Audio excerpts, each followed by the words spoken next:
Hello there, my big fat camel.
Leave. I just be like, whatever.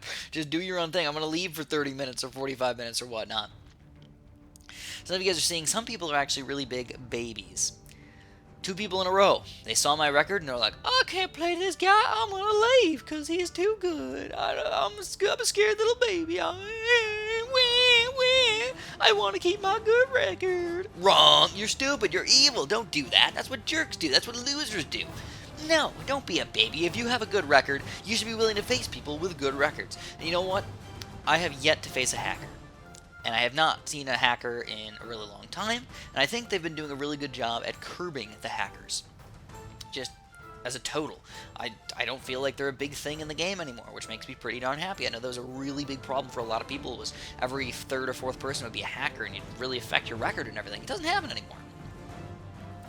Alright, so let's talk about these rushes. We talked about anti-stalling, how it's sort of effective, but it really doesn't matter that much. Just something to note that you do have to keep in mind if you're a really good player and you want to be a better player. Something you really need to know about. But rushes. What do I mean by rushes? So, oh, here we go. Gotta be a little careful, man. These guys rush with camo leads. Ooh, we don't want to die to camo leads at this point. Also, I don't know if you guys realized, but I was going to go for a nuclear submarine, then I realized I don't have 4th tier submarines. So then I couldn't get him, and that's why I had to go for the Juggernaut a little bit late. Just a little bit late over there. So surprisingly, our rush right there did not do a good job. Yeah, kind of sucktastic, I suppose. So this game's going to go kind of late game. But we've got cannons, dart monkeys, and submarines, which are all fairly good for late game. And I think what we're going to do is just go for a big bad BFB. What do you guys think, around 20 BFB? We could also layer these guys by doing a bunch of fast cooldown buffs. This is a really good example of layering and making ourselves do even better with these balloons. But I want to break it down. I want to start at the lower level layering of balloons. When should you start layering? You can do it as early as round 4. Technically, you can do it as early as round 2 if you really want. You can layer reds and spaced blues. And what you do is you send out like maybe 4 sets of reds. Yeah, maybe like 4 sets of reds or whatnot. And then maybe send out like 1 set of spaced blues. And what that's going to do is it's going to make all those reds that are really, really slow group up, and then the blues are slightly faster, and they're going to go on top of the reds. So this is the main point of layering. This is what you're doing. You're just sending out a bunch of grouped balloons, usually. And then you send out something that's a little bit faster. And then they go on top of the grouped balloons. And then then the enemy has to pop down only the grouped balloons, but the really fast balloons in between those balloons. And it makes it slightly harder to pop. Now, when you have good towers like airburst darts or wizards with lightning, you're probably not going to do a good job layering in the early game. But it is possible against a lot of different players. But the most important layering thing is probably blues and pinks in the early game. If you can do a bunch of blues and then just a few random pinks in there, you're gonna make people really unhappy with that. It's gonna be really hard for a lot of players to pop those guys, especially if they're going banana farms or something like that. Beyond that, there's really not that much layering. Like, we can try greens and blacks, but they're pretty much the same speed, so I think they are the same speed, so it's really not going to help out that much. I know a lot of people try that. It's really not that good, but you know what? You can actually layer with blues and blacks. Not that many people know that. You can do blues and blacks, and the blues are slightly slower than the blacks, so the blacks will go on top of the blues, and sometimes you can make people leak through that.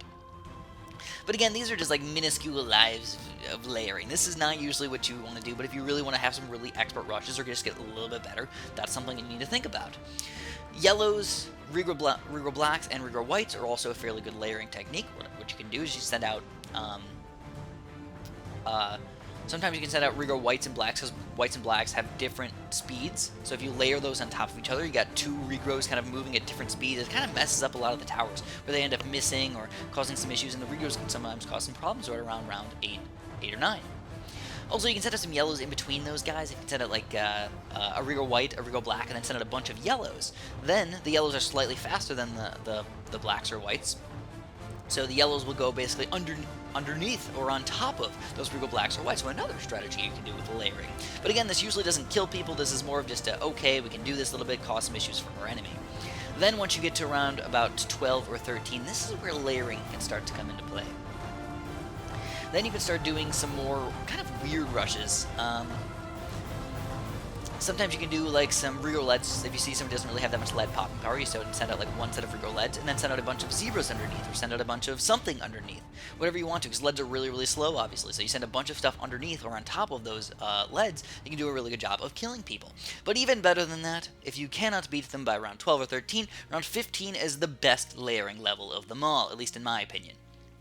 Because at this point, you can set out a bunch of Regal Leads, alright? We can send out a bunch of Regal Leads, and then the Regal Leads are really, really slow, obviously, so after we let them go out first, then we send out something that's slightly faster than that, which might be Zebras, or maybe Rainbows. All while trying to get your ceramic going. So usually you just try to do like 1 ceramic, maybe 2 ceramics, but it's really hard to mix them all together and get like 2 ceramics going at the same time because they have a cooldown as well. So usually trying to get those leads on top of the rainbows, on top of the ceramics is kind of difficult, yet it is possible. You have to be a very good layerer if you're going to try and do that. But usually what I try and do is I just go for a few Regal Leads. I go for a few Regal, like maybe like 1 set of Regal Zebras, maybe 2 sets of Regal Zebras, and a Regal Ceramic underneath that. And the main thing is you're losing the Regal Leads as your main tank, like your main balloon tank. they're going to try and pop all these regal leads and everything, and so you're trying to just make the ceramic leak through. That is the main point. Let the ceramic leak through. That's a whopping 100 lives right there. So obviously getting a ceramic through is awesome sauce. Plus, sometimes you can get it to regrow into even more ceramics and kill them really easily. Just 2 ceramics get through, boop, you kill them. But that's one of the best layering techniques in my opinion. You can also mix a bunch of other stuff right around there, and you gotta mess around with it a little bit. It's extremely important to layer when you're doing your rushes though. Obviously, there's pretty much an equation to it. You start off with something slow that usually tanks damage, then you rush with something that's kind of fast and deadly right on top of it, and then you get all these guys bunched up together in a really big group of killing power, and that's what we like to do. But the last thing that I want to talk about is layering with, or actually I got 2 more things. Trying to get it quick. So Moabs, I talked about this earlier. You do a couple reroll leads or something like that. Then you send out a Moab, and the Moab and the reroll leads are kind of the same speed, which pretty much allows you to let those slightly, I don't know. You can do. That's the thing. The reroll leads and the Moabs are the same speed, so it really depends on what you want to go for. You can either go for the Moab first or go for the reroll leads second, or you can even send out some reroll leads, a Moab, and then some more reroll leads. And then they'll all just kind of get in the way of everything. Or, even better, what I like to do is if you have enough money for this, send it a Moab, send a bunch of reroll rainbows underneath it, and then it's really hard to pop all those guys all together. Especially the ceramics inside of the Moab after those reroll rainbows are coming out. It's another fantastic layering technique. And you've noticed I've done a lot of these in a lot of my videos. Of course, it's kind of hard for me to line all these up perfectly when I'm talking about it, but hey, I gotta learn. The last thing, which is extremely important and kind of weird, this is more important in Flash than this version, but I felt like I should mention it anyways. People used to go with mortars every single time in the Flash version, almost every single time. And if you send out a Moab or a BFB, and you send out a bunch of camo pinks right when the BFB is about to pop, the camo pinks would leak through, would go on top of where all the balloons are from the ceramics and everything, and you could leak through a bunch of camo pinks because the mortar has a pop limit, and you wouldn't hit the pop limit with those camo pinks because the ceramics were in the way. Anyways, that's all I'm gonna have for you guys today. Hopefully this layering lesson helped you out a little bit. Thanks for watching, and have a super duper delicious day.